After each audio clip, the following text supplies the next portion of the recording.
Hello internet friends, my name is Catherine and I'm the human behind Creation Miss Couture. And today is another Color Wheel Monday, series in which I make my way through color theory one color at a time. So what we've done so far in this series is we've worked the entire primary colors triangle.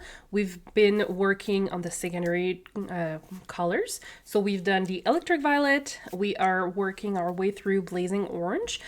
So we don't have a whole lot of colors left with that.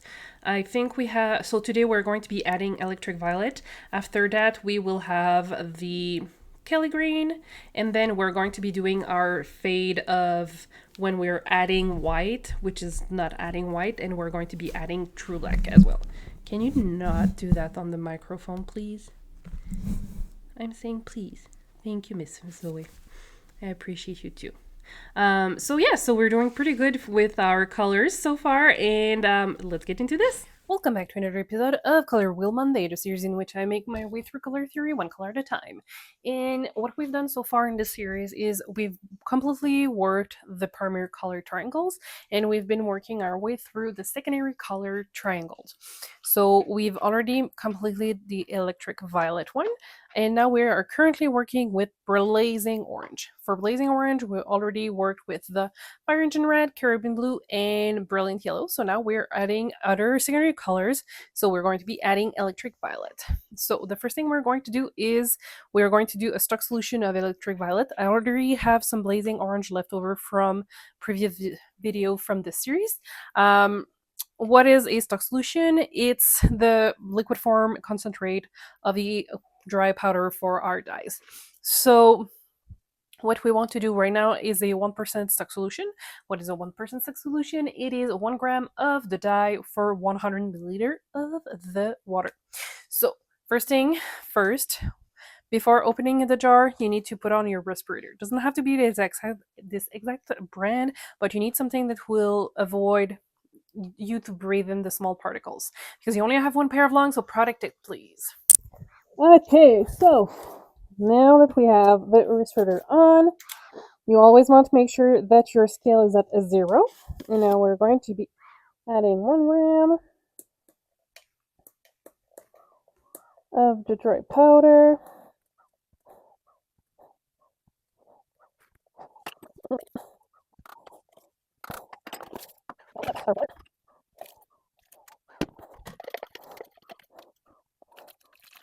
There we go.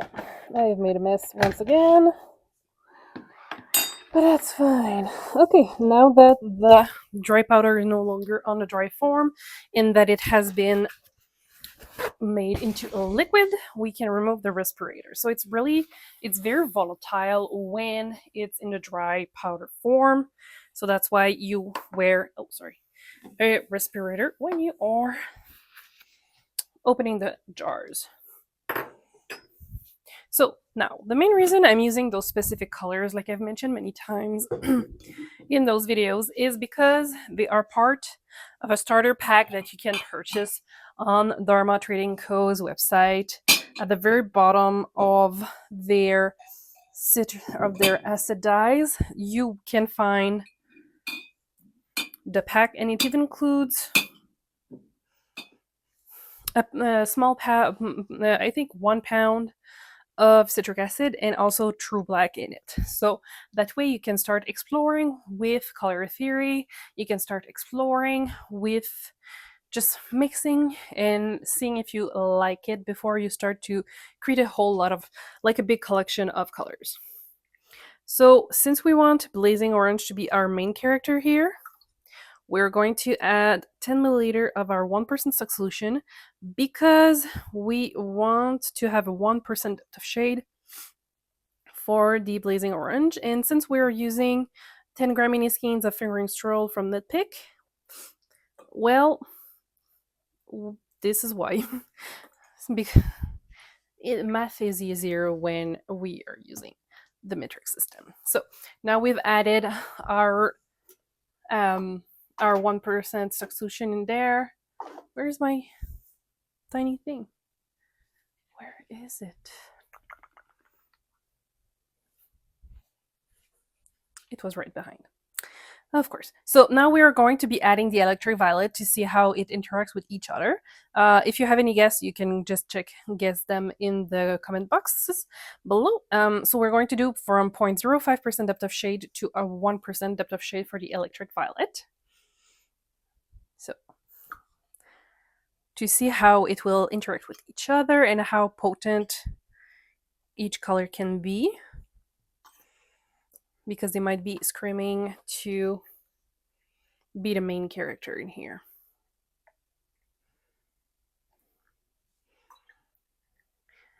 So for me, we probably will have some brown, but I don't know how brown it's going to be. Perfect. So there we go. We've added all those lovely colors together. Where is this?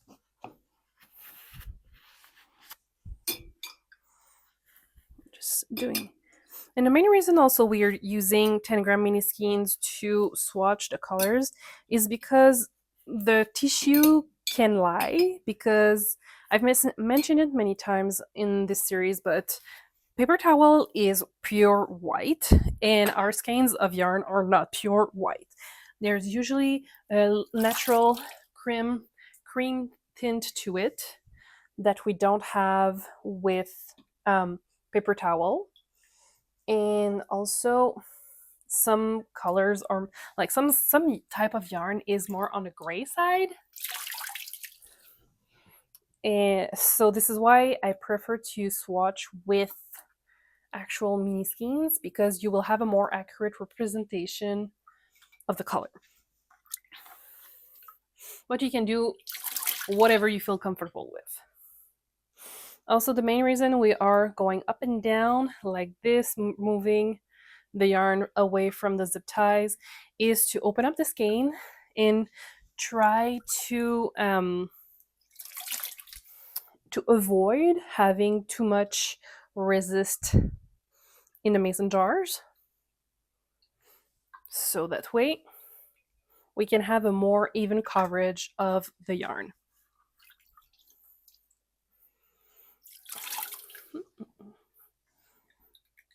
Because sometimes when you don't do that, you will create pocket of resist in it, and you will have like patches that are not colored properly, that the saturation is not quite there yet.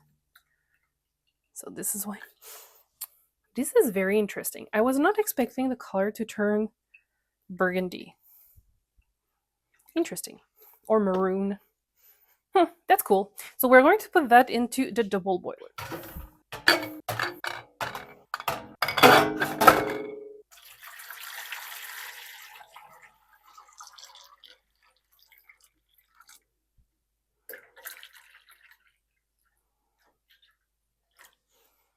Okay, so we don't have any citric acid as of right now into the mason jars.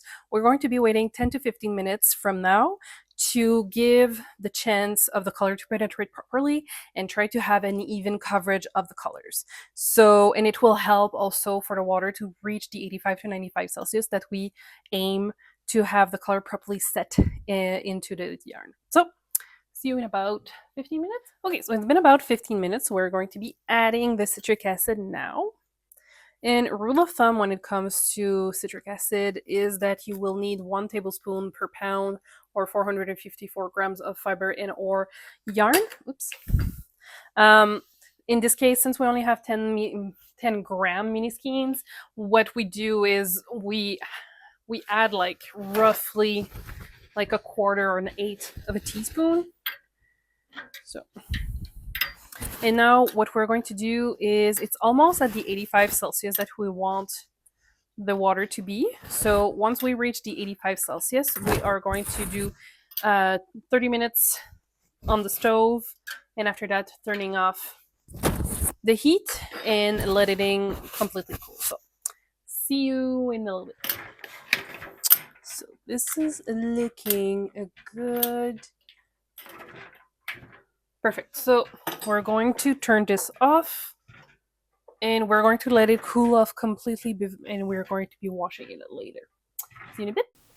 So I am not expecting any bleeding when it comes to this one, which I was a little surprised because usually with electric violet we do see some form of bleeding, but it's not always the case. So the last time might be because we were mixing electric violet with Caribbean blue, and this is where all the bleeding came from.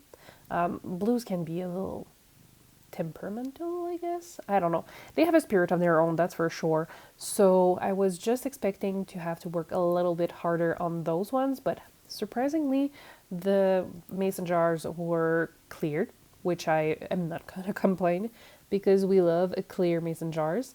I'm always I always want to do an extra step of cleaning with those type of colors just in case that we have excess dyes that just didn't properly exhaust in the dye bath. Anyways,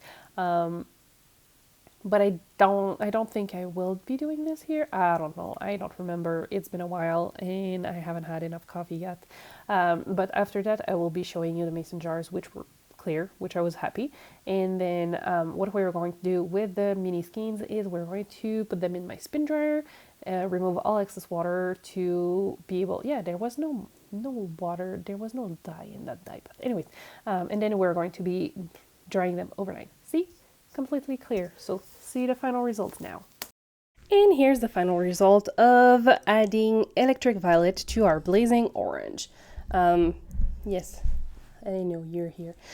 So you can see that it's not a super dramatic shift, and that we can still see the blazing orange quite well in the first colors here. And towards the end, it almost creates a red brick color, which is very interesting to me. Where in the middle we have almost like an orange. It's a very interesting orange, almost brownish orange, and this one is really like more on the red brick color of the things, which is very interesting because I wouldn't have think that adding electric violet to blazing orange would create those shades here, which is very interesting. I think it's very pretty. I like it. So that was a fun experiment, and if you've liked the video, please consider sharing, liking, and subscribing, and I'll see you in the next one very soon. Bye!